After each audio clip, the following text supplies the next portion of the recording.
بسم اللہ الرحمن الرحیم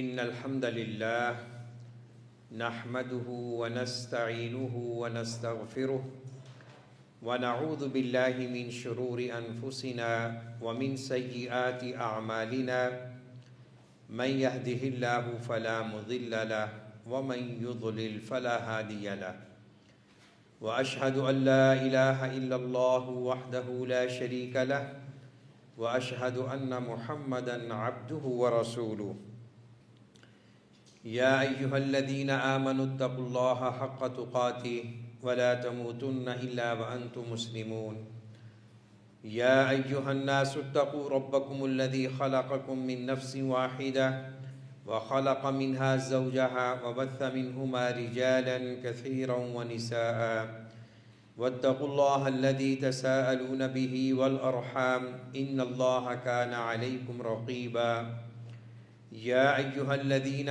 آمنوا اتقوا الله وقولوا قولا سديدا يصلح لكم أعمالكم ويغفر لكم ذنوبكم ومن يطع الله ورسوله فقد فاز فوزا عظيما أما بعد فإن خير الحديث كتاب الله وخير الهدي هدي محمد صلى الله عليه وسلم وشر الأمور محدثاتها وكل محدثة بدعة وكل بدعة ضلالة أعوذ بالله السميع العليم من الشيطان الرجيم من همزه ونفخه ونفثه بسم الله الرحمن الرحيم إن هذا القرآن يهدي للتي هي أقوم ويبشر المؤمنين الذين يعملون الصالحات أن لهم أجرا كبيرا۔ قابل احترام حاضرین و سامعین کرام، حضرات و خواتین، اللہ رب العزت کی توفیق سے تفسیر اور اصول تفسیر کے حوالہ سے ہماری آج کی یہ نشست 9ویں نشست ہے، نمبر 9،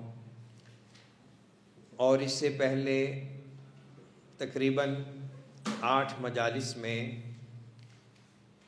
تفسیر کے حوالے سے جو چند بنیادی اصول و مباحث ہیں اس کا تذکرہ ہوا۔ بالخصوص تفسیر القرآن بالقرآن اور تفسیر القرآن بالسنہ کے ضمن میں مثالوں کے ساتھ چند ان بنیادی اصول و مباحث کو واضح کیا گیا۔ آج کے پروگرام میں چونکہ ہمارے سابقہ شرکائے پروگرام کے ساتھ کچھ نئے شرکاء شامل ہوئے ہیں، تو ان کے لیے اس حلقہ تعلیم و تدریس کا جو پس منظر ہے وہ اس طرف اشارہ کرنا مناسب سمجھتا ہوں۔ ان حلقات میں ہم اللہ کی توفیق سے اسباب الخطأ فی تفسیر دراسہ تأصیلیہ، جو کہ میرا PhD کا مقالہ ہے، اور الحمدللہ اندرون اور بیرون ملک کچھ جامعات میں بطور سلیبس نصاب آؤٹ لائن کے موجود ہے اور اس سے استفادہ کیا جا رہا ہے۔ مدینہ یونیورسٹی میں یہ مقالہ پیش ہوا تھا اور دار ابن الجوزی الدمام سے 2 دفعہ شائع ہو چکا ہے۔ تو بغرض صدقہ جاریہ من باب علم ينتفع به، تو ہم نے بعض حضرات کی تجویز اور فرمائش پر اس کا آغاز کیا ہے۔ تو آج سے ہم اس کتاب کا جو مرکزی موضوع ہے، ہم انشاءاللہ اس کا آغاز کرنے جا رہے ہیں۔ تو اللہ تعالیٰ سے دعا ہے کہ اللہ تعالیٰ ہمیں اخلاص کے ساتھ افادہ، استفادہ، تعلیم و تدریس سے فائدہ اٹھانے کی توفیق عطا فرمائے۔ یہ کتاب جو کہ عربی میں ہے، 2 جلدوں پر مشتمل ہے، اس کے 4 ابواب ہیں۔ تو جو باب نمبر پہلا ہے اس کا عنوان ہے العدول عن مصادر التفسیر الاصلیہ او الاصیلہ واصولہ الصحیحہ الثابتہ۔ قبل اس کے کہ اس عنوان اور اس باب کے تحت جو 9 فصول ہیں اس کا میں اجمالاً تذکرہ کروں تو بطور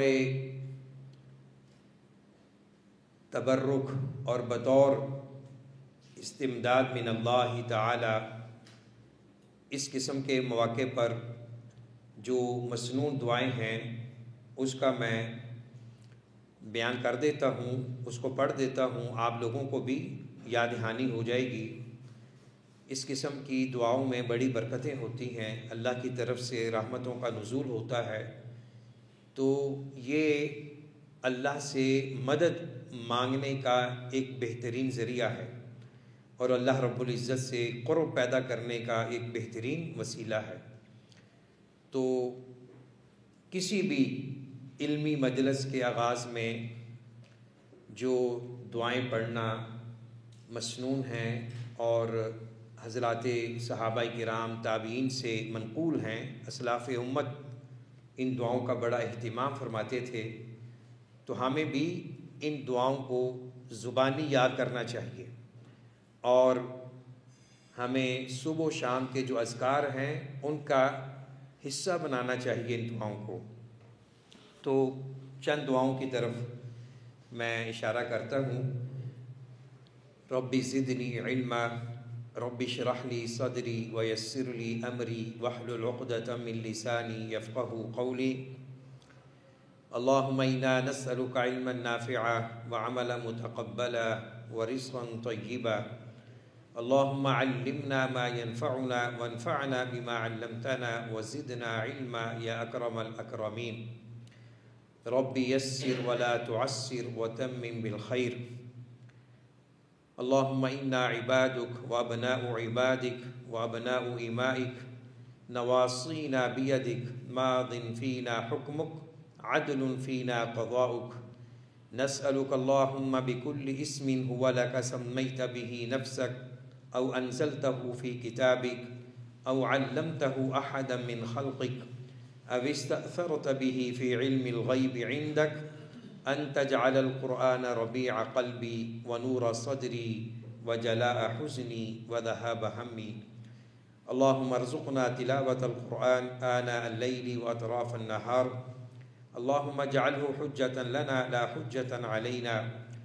اللهم ارزقنا شفاعته يوم القيامة۔ اللهم ارزقنا شفاعة نبينا محمد صلی اللہ علیہ وسلم یوم القیامة، آمین یا رب العالمین۔ اور بھی مختلف دعائیں ہیں، تو یہ دعائیں اور دیگر دعائیں بھی آپ کو ازبر ہونی چاہیے۔ تو اب آپ آتے ہیں آج کے عنوان کی طرف۔ باب اول جو ہے اس کا جو مرکزی ٹائٹل ہے تفسیر میں انحراف کے جو اسباب ہیں، عوامل ہیں، وہ کیا ہیں؟ تو یہ سوال پوری کتاب کا محور و مرکز ہے۔ تو اس سوال کے جواب کو ہم نے 4 ابواب میں تقسیم کیا ہے۔ پھر ہر باب میں مختلف فصول ہیں، پھر ہر فصل میں مباحث ہیں، اور پھر کچھ مباحث میں کچھ مطالب بھی ہیں۔ تو ایک منطقی ترتیب سے یہ معلومات انشاءاللہ شیئر ہوتی رہیں گی، اور جو حضرات طلباء و طالبات بالخصوص M Phil P H D level کے جو ہیں، میں ان سے التماس کروں گا کہ کم از کم اس کتاب کا جو مقدمہ ہے، تمہید ہے، اور اس کے جو نتائج ہیں اور فہارس ہیں تو ان سے ان کا مرور ہونا چاہیے، اور یہ کتاب پڑھنے سے آپ کو کتاب و مکتبہ سے ایک شغف بھی پیدا ہوگا، انشاءاللہ ایک جذبہ داعیہ پیدا ہوگا، اور اس میں اگر کوئی آپ دوران مطالعہ کوئی چیز نوٹ کریں تو وہ میرے علم میں لائیں تو مجھے خوشی ہوگی۔ تو پہلا باب کا عنوان ہے کہ تفسیر کے جو صحیح اور ثابت اصول، قواعد و ضوابط ہیں، ان سے دوری، ان سے اعراض کرنا۔ تو یہ کون سے اصول و ضوابط میں انحراف ہو سکتا ہے؟ گزشتہ دروس میں ہم نے جو تفسیر القرآن بالقرآن، تفسیر القرآن بالسنہ کے ضمن میں کچھ مباحث بیان کیے ہیں، وہ سمجھ لیں کہ وہ تفسیر کے مرکزی اصول ہیں، اور وہ ضوابط ہیں جن کے ہوتے ہوئے تفسیر قابل قبول ہوگی، اور اگر ان کو نظر انداز کیا جائے گا تو وہ تفسیر ناقابل قبول ہوگی۔ تو اس باب کے تحت بطور تمہید یا بطور تعارف کے کچھ ایک صفحے پر میں نے اس عنوان کی اہمیت کو بیان کیا ہے کہ کسی بھی علم و فن کے جو اصول و ضوابط، قواعد ہوتے ہیں، جب تک ان کو فالو کیا جائے اور ان کی روشنی میں اس علم و فن کو اسٹڈی کیا جائے تو آدمی ٹریک پہ رہتا ہے۔ اگر اس کو بائی پاس کیا جائے، اس کو نظر انداز کر دیا جائے اور اسے پسے پش ڈال دیا جائے تو پھر اسی قدر آدمی راہ راست سے دور ہو جاتا ہے۔ یہ جنرلی بات ہے، کسی بھی آپ علم و فن کو لے لیں، میڈیکل، انجینئرنگ، فلسفہ، منطق، حدیث، علم حدیث، فقہ، اصول فقہ، ہر علم و فن کے اہل علم نے قواعد و ضوابط متعین کیے ہیں، اسی طرح تفسیر کے بھی ہیں۔ تو تفسیر میں ہمیں زیادہ حساسیت اور سنجیدگی کا مظاہرہ کرنا چاہیے۔ آج کل یہ ایک ٹرینڈ عام ہو رہا ہے کہ کچھ نوجوان دو چند کتابیں پڑھ لیتے ہیں اور اپنے آپ کو مفسر کے سٹیٹس کا حامل قرار دیتے ہیں، جو کہ ایک بہت بڑی علمی فکری غلطی ہے۔ تو قرآن کریم چونکہ تفسیر کا محور و مرکز ہے، یہ اللہ کی طرف سے نازل کردہ ہے، اور اس کی تفہیم، اس کی تفسیر وہی قابل قبول ہے جو اس کے اصول و قواعد کی روشنی میں ہو، اور جو اس کے قواعد و روشنی میں نہیں ہوگی، اس سے دوری ہوگی، اسی قدر تفسیر میں بگاڑ پیدا ہوگا، اور پھر اسی قدر امت خلفشار، انتشار کا شکار ہوگی۔ تو علم تفسیر کے اصول و قواعد کو فالو کرنا، اس کی روشنی میں قرآن کریم کو سمجھنا، اس میں اتحاد ملت بھی ہے، وحدت امت کا ایک درس بھی ہمیں ملتا ہے۔ تو اگر ہم ان اصولوں کو نظر انداز کریں گے تو پھر نوجوانوں میں فکری انتشار ہوگا اور خلفشار ہوگا، پھر ایسے ایسے سوالات اٹھیں گے کہ جسے سن کر آدمی ورطہ حیرت میں ڈوب جاتا ہے۔ تو ہمیں چاہیے، بالخصوص وہ نوجوان خواتین و حضرات جن کا تخصص تفسیر ہے، علوم قرآن ہے، کہ وہ اس بارے ان قواعد و ضوابط کی اسٹڈی کریں۔ تو یہ ہے اس باب کا تعارف۔ تو اس میں 9 عناوین دیے گئے ہیں، وہ آپ سماعت فرما لیں مختصر انداز میں۔ پہلی جو فصل ہے، الاجتہاد فی تفسیر الآیہ مع وجود النص المفسر لها۔ قرآن کریم کی آیت کی تفسیر میں اجتہاد کرنا، کاوش کرنی، باوجود اس کے کہ اس آیت کی تفسیر ایک ثابت شدہ نص کر رہی ہے۔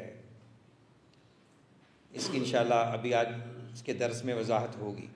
الفصل الثانی الاعتماد علی الاحادیث الضعیفۃ والموضوعہ، کمزور، ضعیف جداً اور موضوع روایات کو تفسیر میں شامل کرنا اور ان کمزور مرویات کی روشنی میں قرآن کریم کے مطالب مفاہیم کو بیان کرنا، یہ بھی ایک سبب ہے پٹری سے اترنے کا۔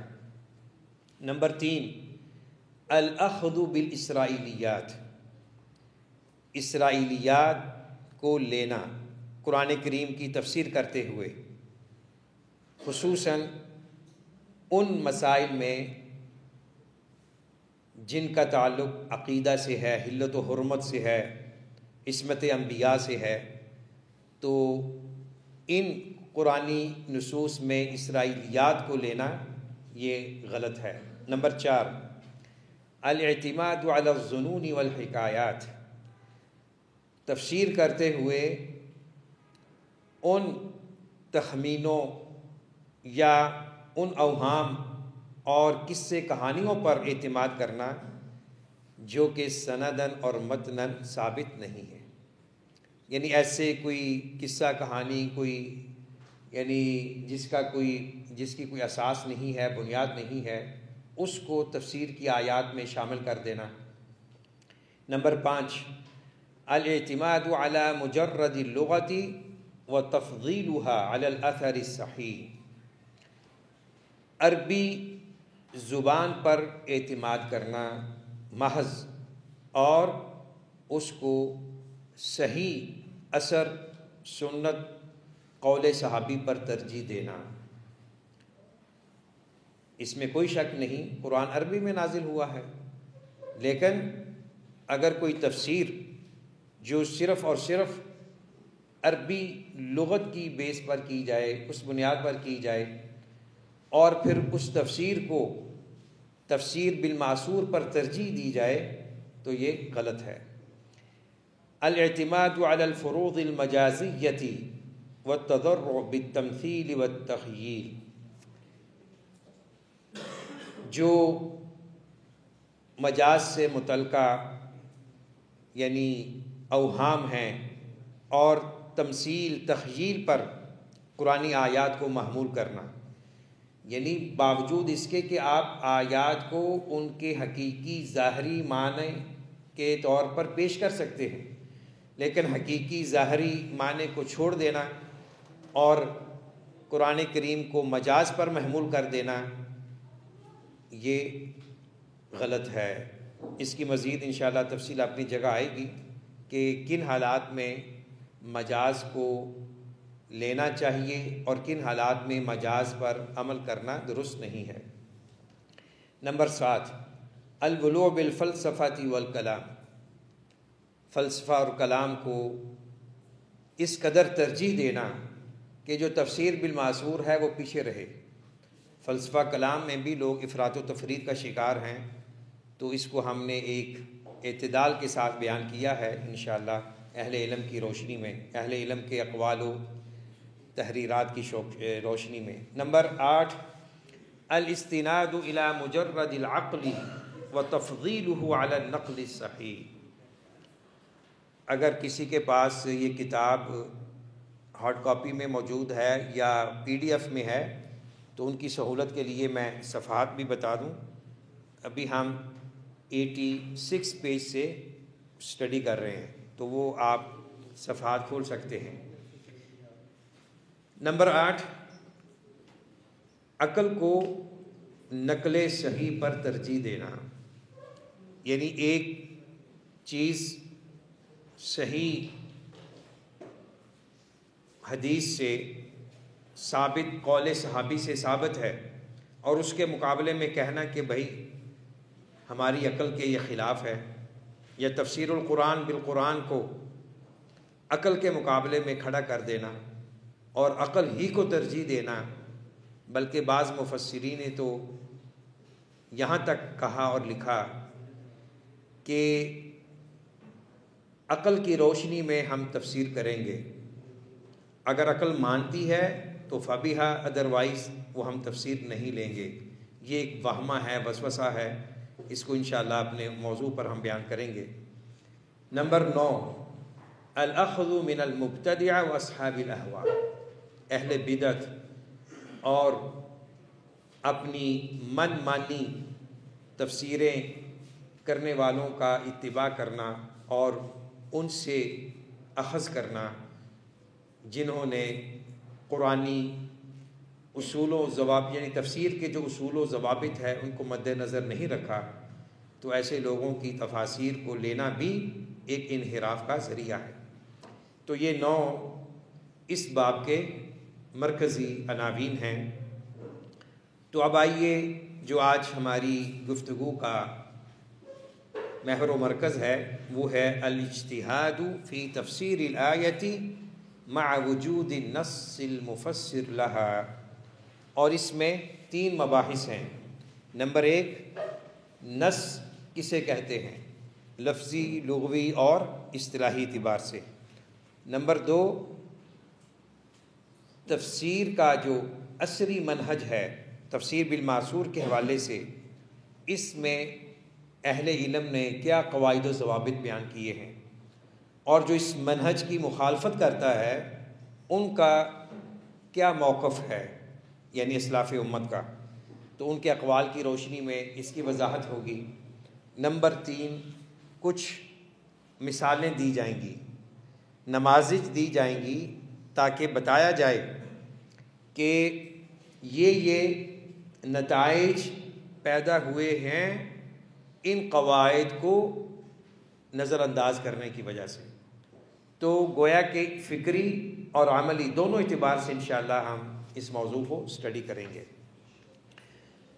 سب سے پہلے النص، نص کا کیا معنی؟ ہم عام طور پر بولتے ہیں، انگلش میں اس کو ٹیکسٹ کہتے ہیں، کہ یہ چیز، یہ مسئلہ نص کے خلاف ہے۔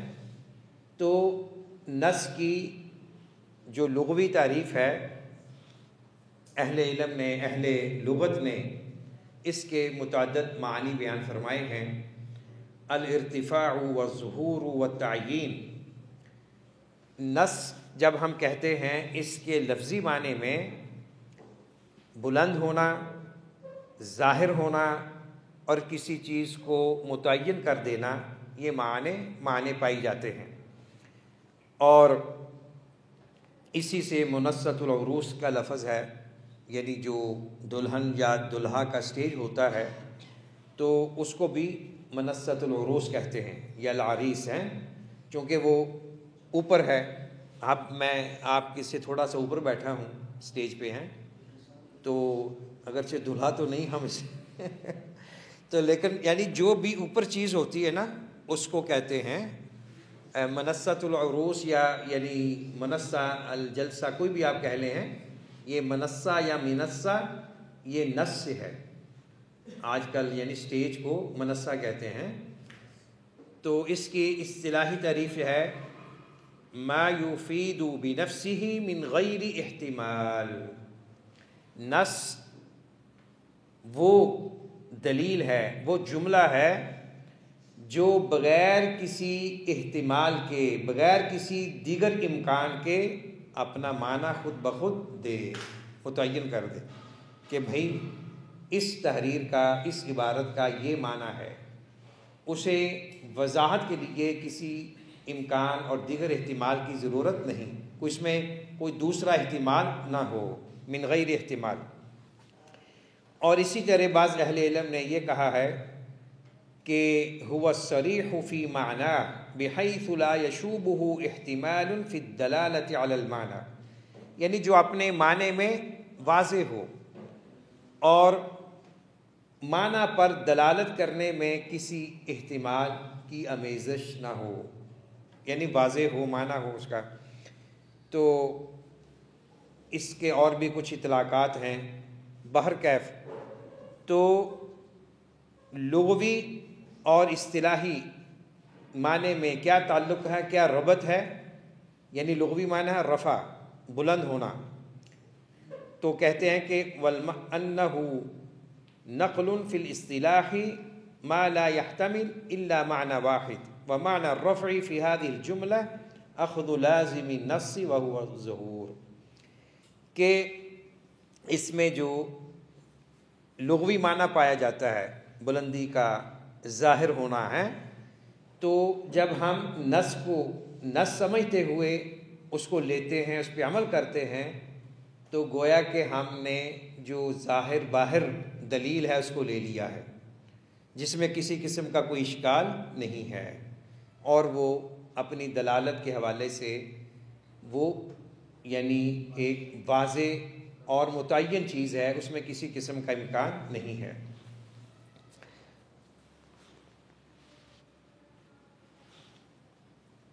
شرعی علوم میں نص سے مراد وحی ہے جو کہ کتاب و سنت کی نصوص پر مشتمل ہے، اور یہ ہمارے دین کی اصل بنیاد ہے، اور اسی سے پھر مختلف قسم کے علوم و فنون متفرع ہوتے ہیں۔ اصل ہماری بنیاد کیا ہے؟ کتاب و سنت۔ اسلام کی جو اصل بنیاد ہے وہ کتاب و سنت ہے، جو کہ وحی پر مشتمل ہے۔ تو ہر کتاب و سنت کا حکم گویا کہ وہ نص ہے، اس کے مقابلے میں ہم کسی کا قول، کسی کا فکر، کسی کا فیشن اور کسی کا فتویٰ، کسی کا اجتہاد نہیں لے سکتے۔ اگر قرآن و سنت کی نصوص کے اگینسٹ کوئی بھی فکر و نظر ہے، کوئی بھی قول و عمل ہے، تو وہ قابل اصلاح ہو سکتا ہے۔ کتاب و سنت کو چھیڑنا اور اس میں ایسی ایسی تعویلات کرنی کہ انسان اپنے مزاج اور اپنے افکار و نظریات کے مطابق اس کو ڈھالے، یہ درست نہیں ہے۔ تو نص کیا، حکم کیا ہے نص کا؟ یعنی ان یصار الیہ ولا یعدل عنہ الا بنسخ، جب ثابت ہو جائے کہ بھئی یہ نص ہے اس مسئلے میں، تو پھر اسی کو لینا ہوگا، اس سے عدول نہیں کرنا، اس سے راز نہیں کرنا، الا کہ وہ حکم منسوخ ہو، کوئی ناسخ ہو اس کا۔ تو عام حالات میں نص پر عمل کرنا یہ ضروری ہے۔ تو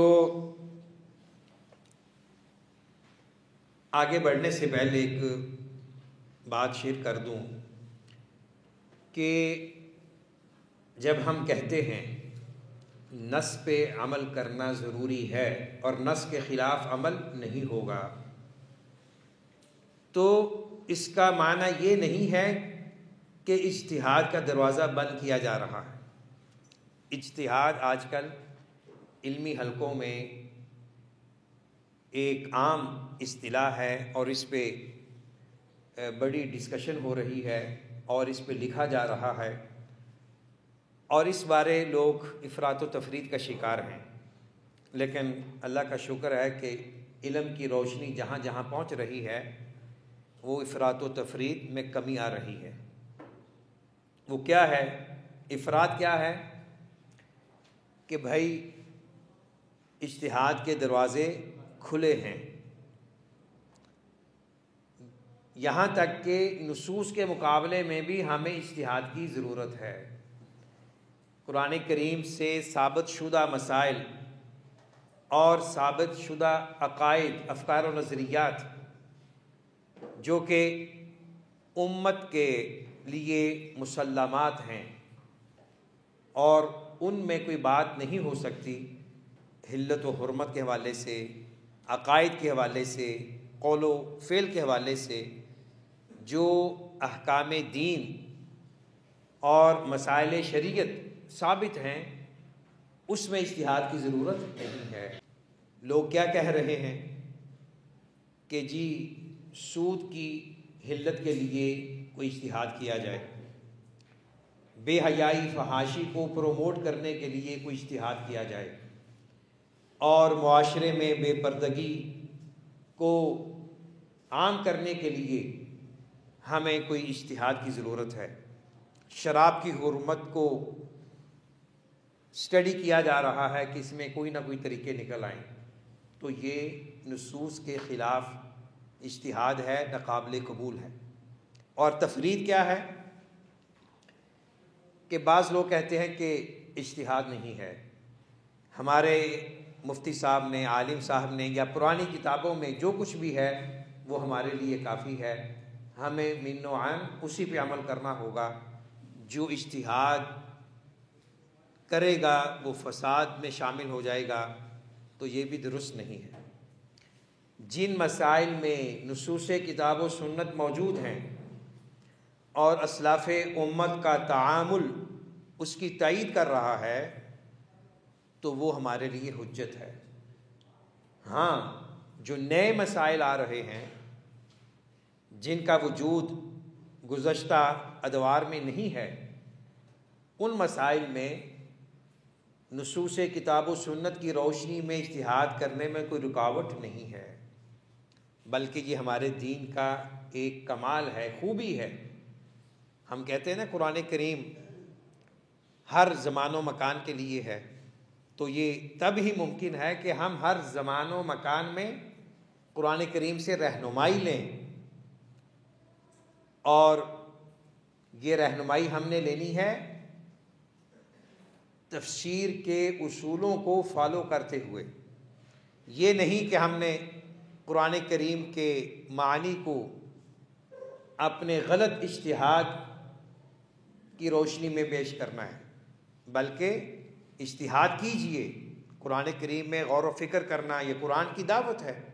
وَلَقَدْ يَسَّرْنَا الْقُرْآنَ لِلذِّكْرِ فَهَلْ مِن مُدَّكِرٍ أَفَلَا يَتَدَبَّرُونَ الْقُرْآنَ أَمْ عَلَىٰ قُلُوبٍ أَقْفَالُهَا۔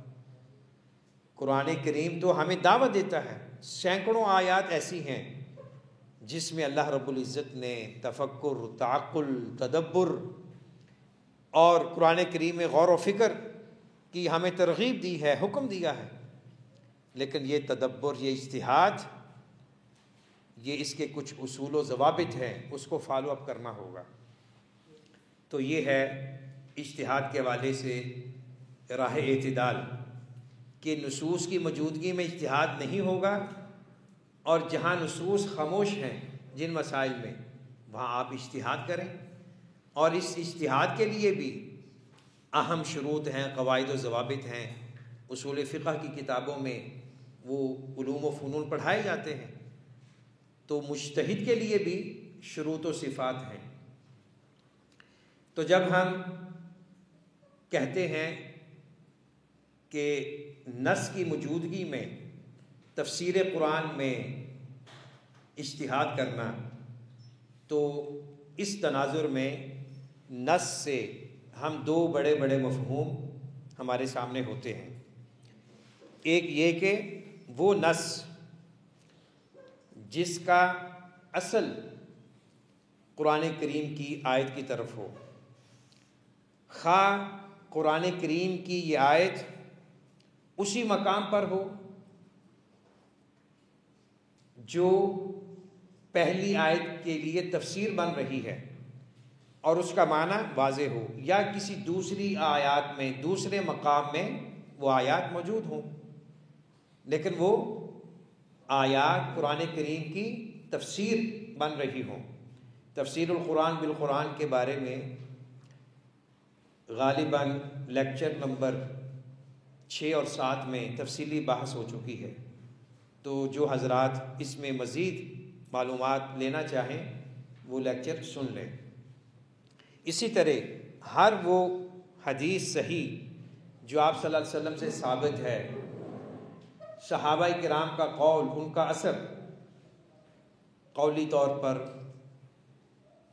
فعلی طور پر، تقریری انداز میں، جو قرآن کریم کی کسی آیت کی تفسیر بن رہا ہو اور اس کی کوئی مخالفت نہ ہو، یا امت کا اس پر اجماع ہے، یا اہل لغت کا اس پر اجماع ہے کہ اس آیت کی تفسیر یہی ہے، یہ ہے نص۔ اس کی مخالفت کرنا اور اس کو ڈیگریڈ کرنا یہ تفسیر میں انحراف ہے اور بگاڑ پیدا ہوگا، اس سے خلفشار ہوگا۔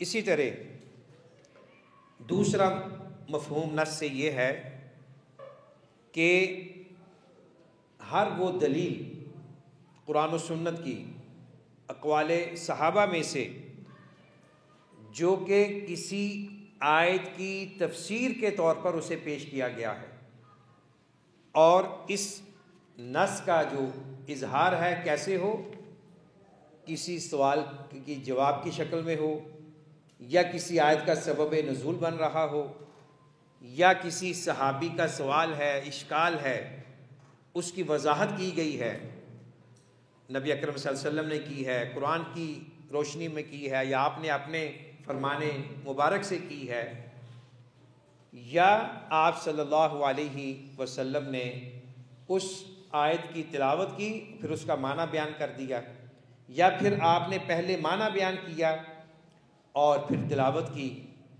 اور یا آپ صلی اللہ علیہ وسلم کے قول میں وہ چیز اس انداز میں پیش کی گئی ہے کہ وہ تفسیر بن سکتی ہے۔ تو ان حالات میں بھی اس نص کی موجودگی میں ہم نے ادھر ادھر نہیں دیکھنا۔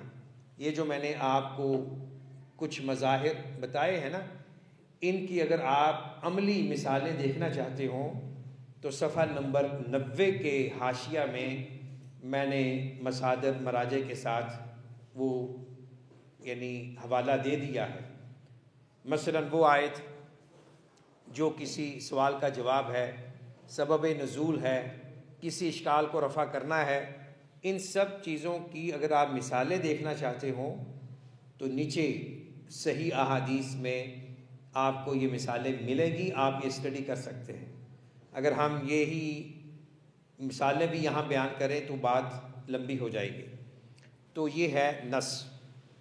اب اس قاعدہ کلیہ کو اسلاف امت نے کس انداز میں پیش کیا ہے؟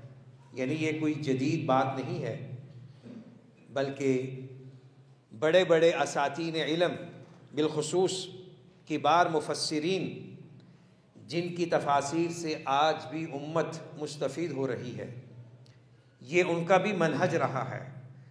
جو ہم سے زیادہ علم، عمل، تقوی، للہیت اور فکر و بصیرت میں بڑھے ہوئے تھے، ان کا یہ کرائیٹیریا رہا ہے، انہوں نے یہ منہج بیان کیا ہے۔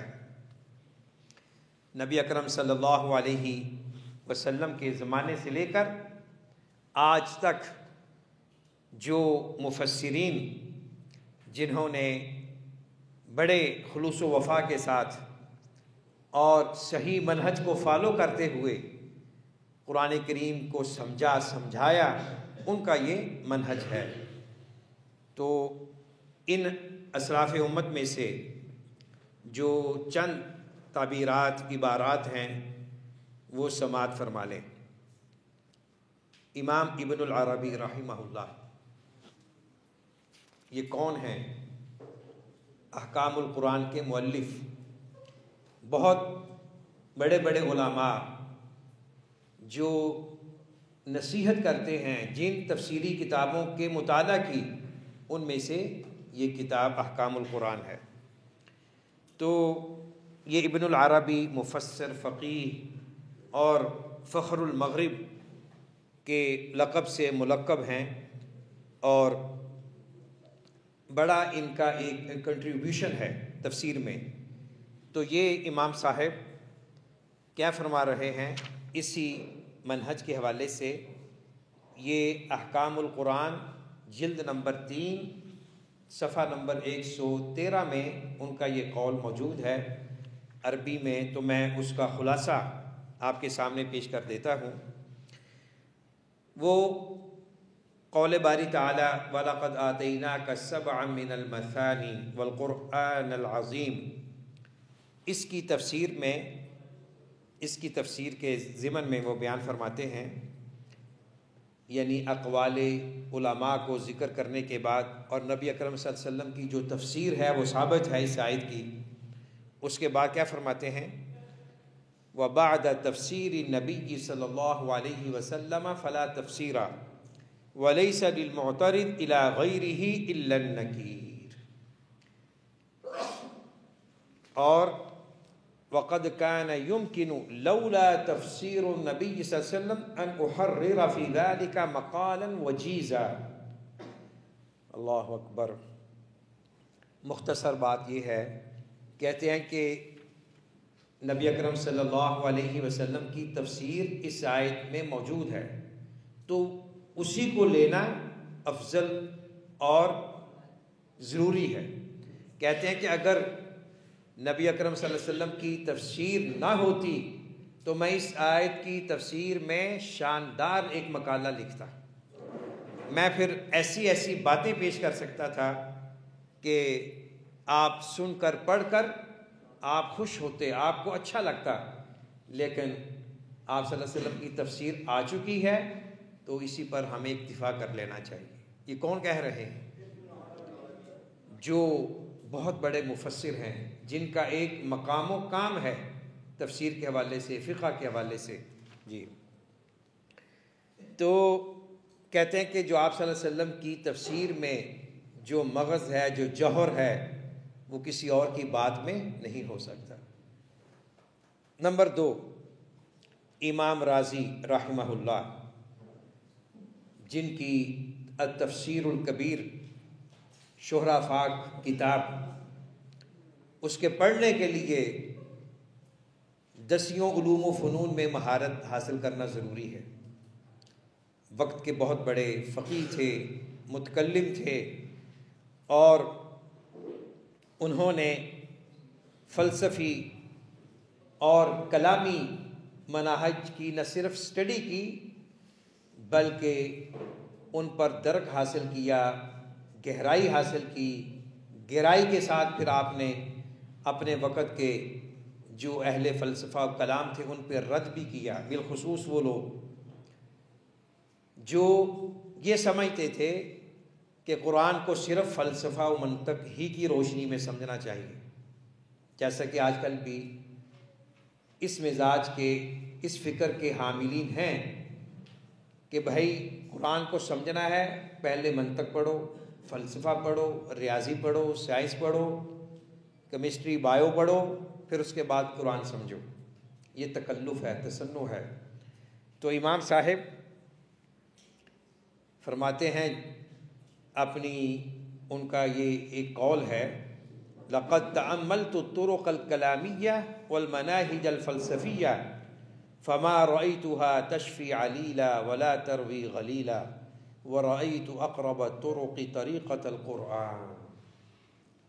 یہ یاد رکھیے، ان حضرات سے بھی التماس کروں گا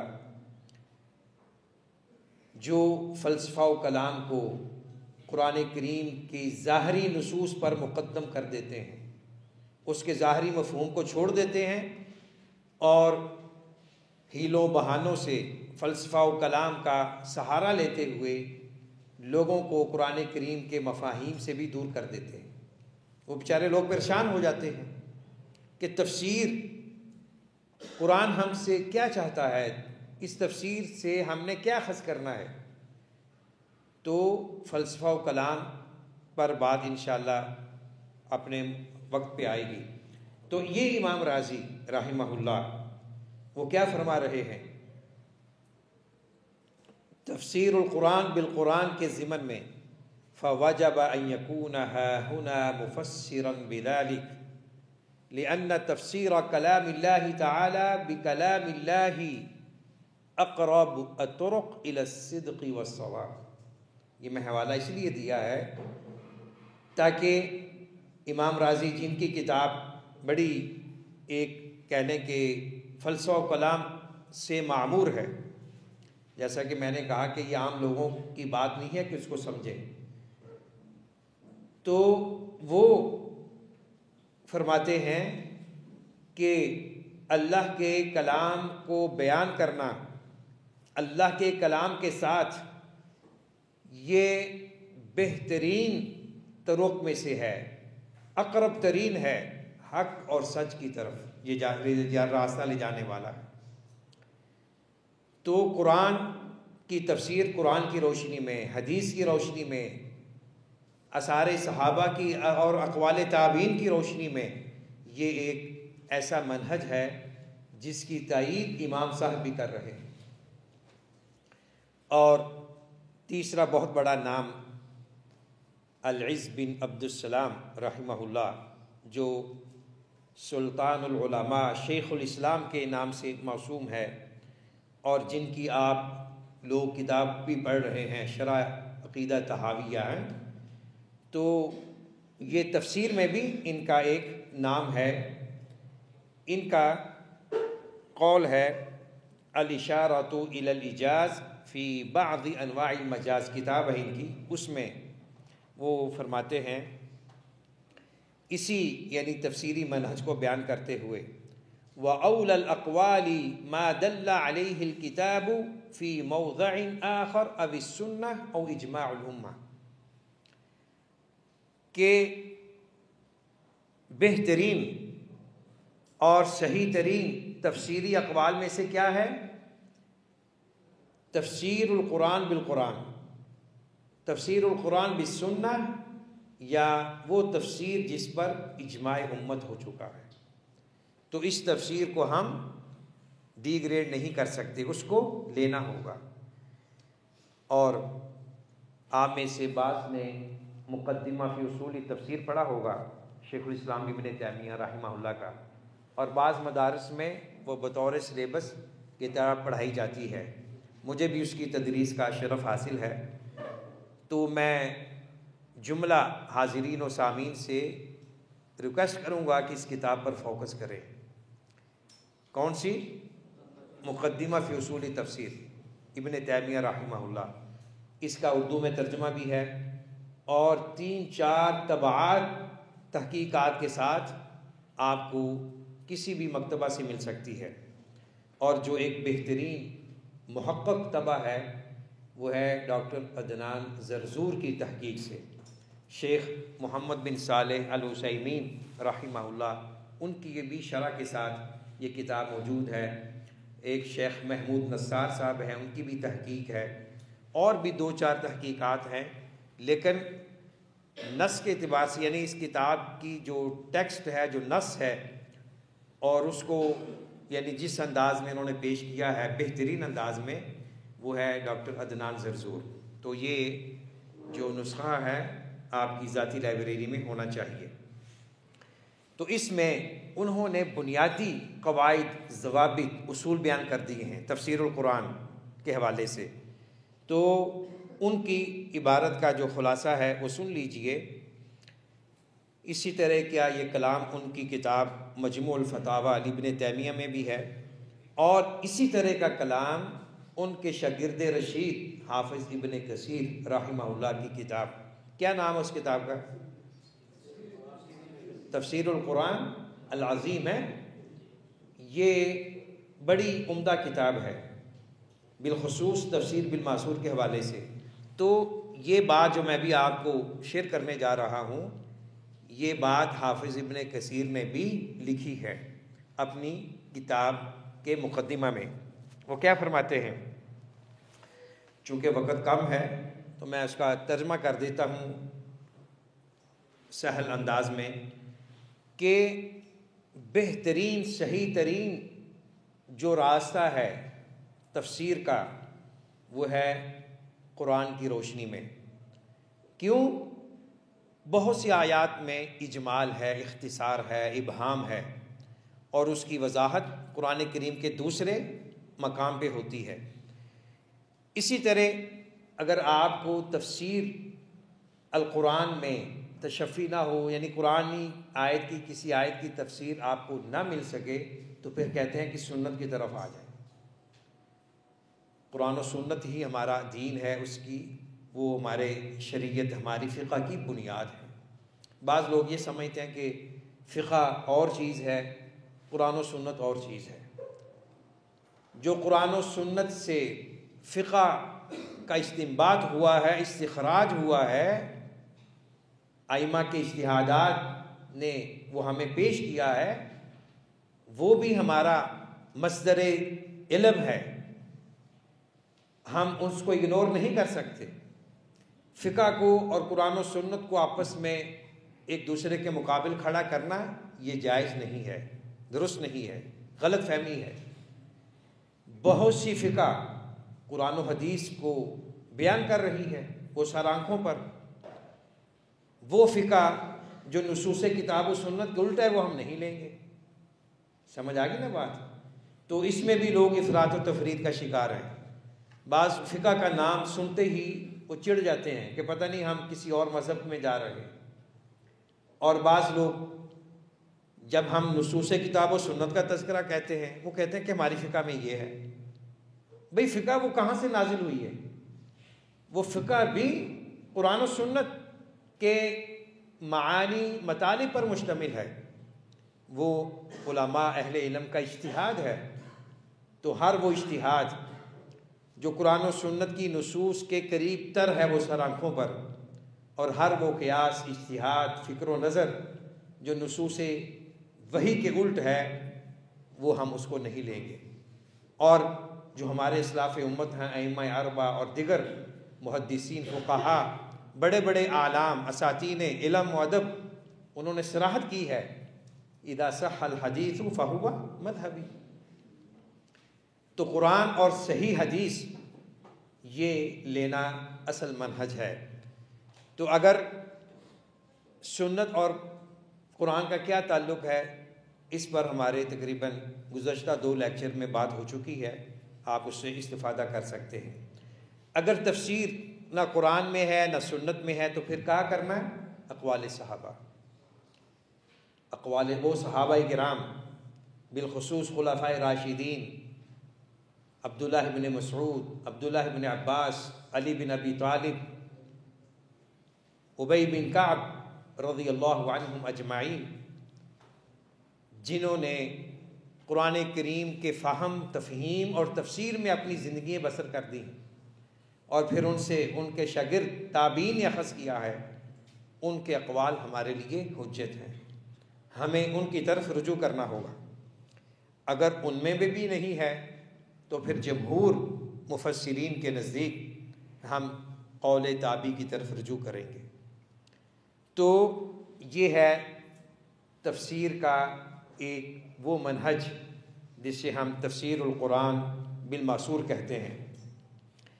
تو جب اچھا یہ بھی بات ضمناً بیان کرتا چلا جاؤں، اور ہو سکتا ہے کسی وقت انشاءاللہ اس پہ تفصیلی بات ہو، جب ہم حضرت عبداللہ بن عباس رضی اللہ عنہما، جو کہ حبر الامہ ہیں، بحر الامہ ہیں، ترجمان القرآن ہیں، نبی اکرم صلی اللہ علیہ وسلم کے ساتھ کئی رشتے ہیں ان کے ساتھ، اور آپ کی دعا کا نتیجہ ہیں اللہم فقہہ فی الدین وعلمہ تاویل۔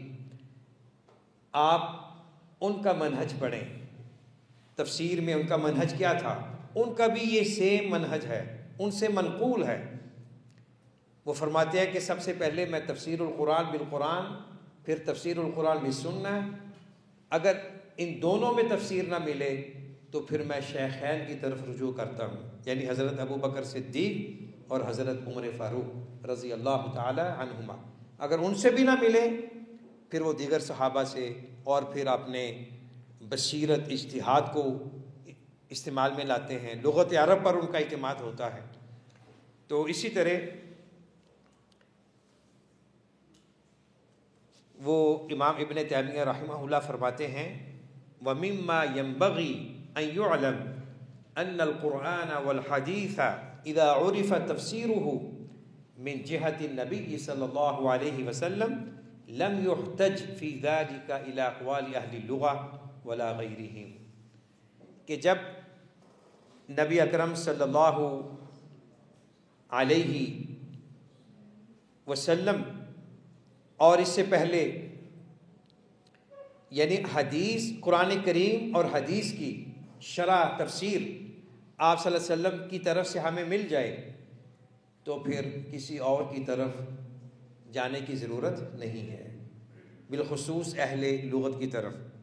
یعنی بعض یہ بات اپنی جگہ تفصیل سے آئے گی کہ بعض لوگوں کا یہ خیال ہے، بالخصوص جو عربی ادبا ہیں، کہ ہم بھی عربی ہیں، قرآن بھی عربی ہے، تو لہٰذا جس طرح ہم دوسرے ادبی فنون کی شرح کرتے ہیں تو قرآن کی شرح کرنے کا ہمیں بھی حق حاصل ہے۔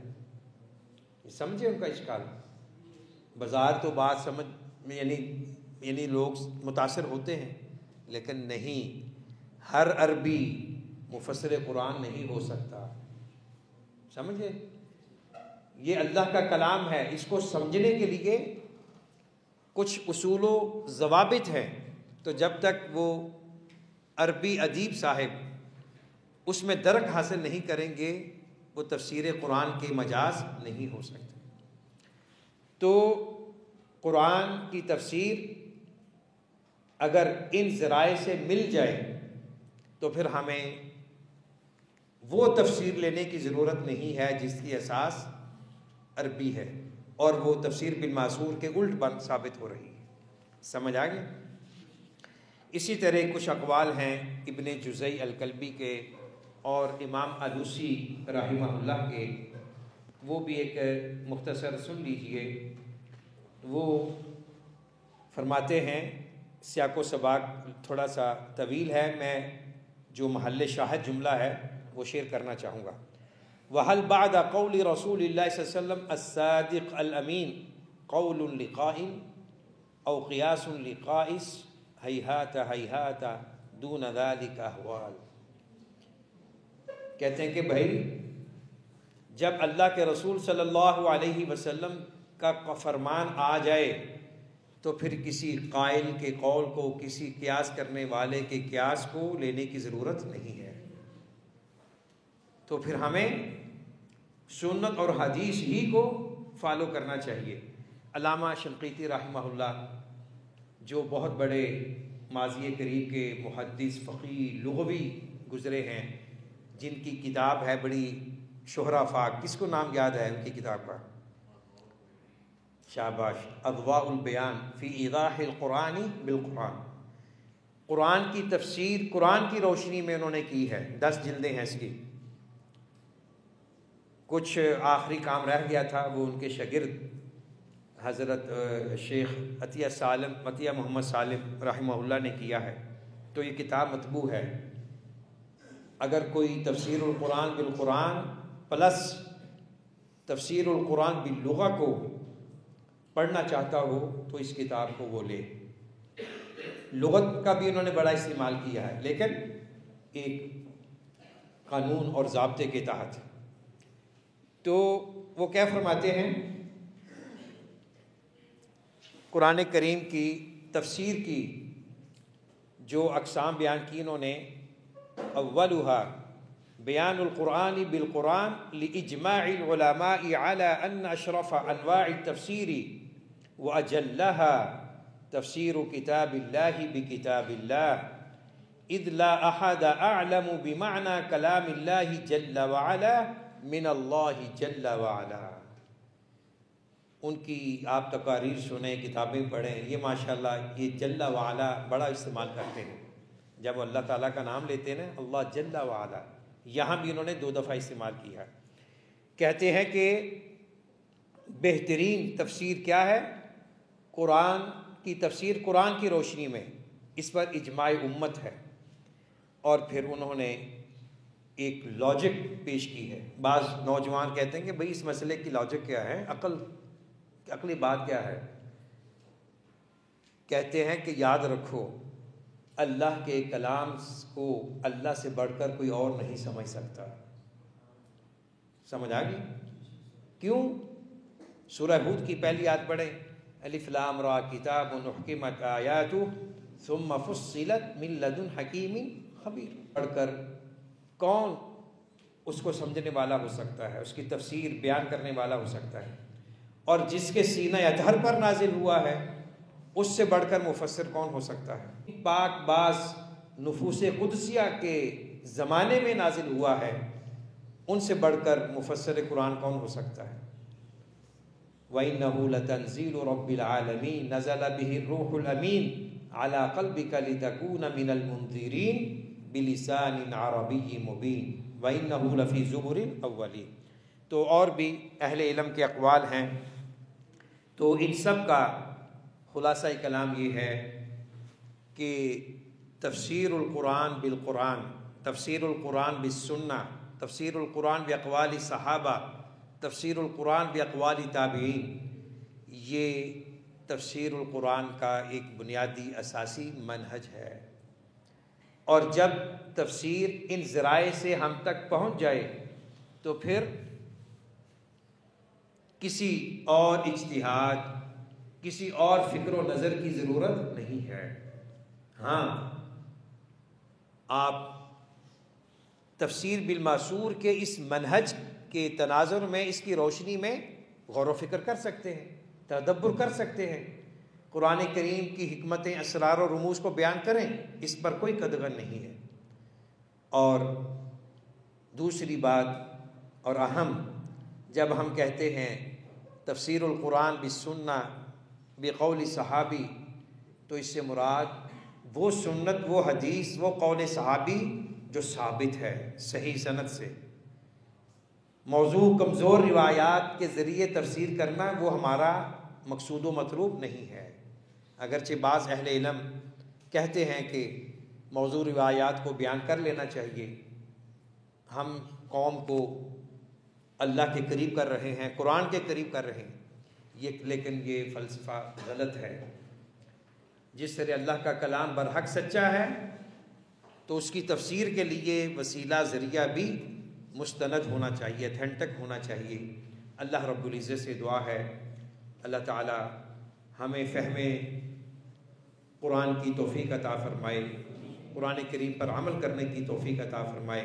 اللہ رب العزت ہماری اس مجلس کو ہم سب کے لیے توشہ آخرت بنائے۔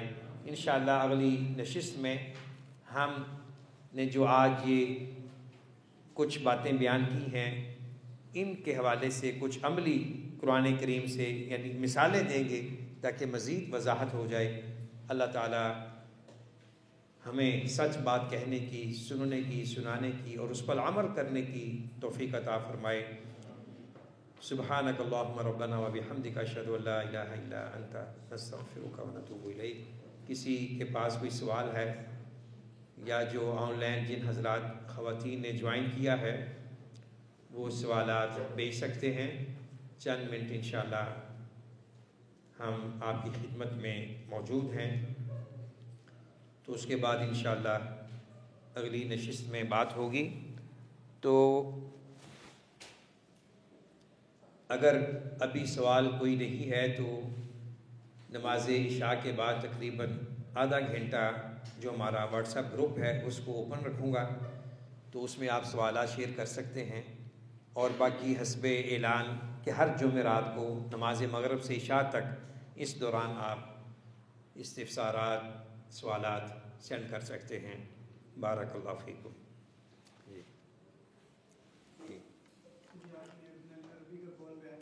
جی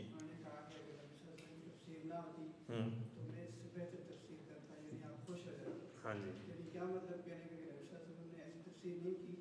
نہیں میرا مطلب ان کی انداز گفتگو سے، ان کی تعبیر سے، یعنی میں بہت کچھ کہہ سکتا تھا یعنی اپنے عقل بصیرت کی روشنی میں، لیکن چونکہ تفسیر نبی آ چکی ہے تو لہٰذا ہمیں اس پہ اکتفا کرنا چاہیے۔ یہ نہیں ہے کہ وہ تفسیر ان کے ہاں بھی ناقص ہے یا کم ہے، الیاذ باللہ، یعنی وہ اپنا ایک کہہ لیں کہ جذبہ بیان کر رہے ہیں۔ سمجھ آئی نا جی؟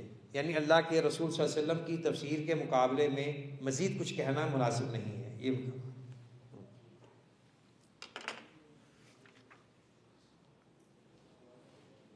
جی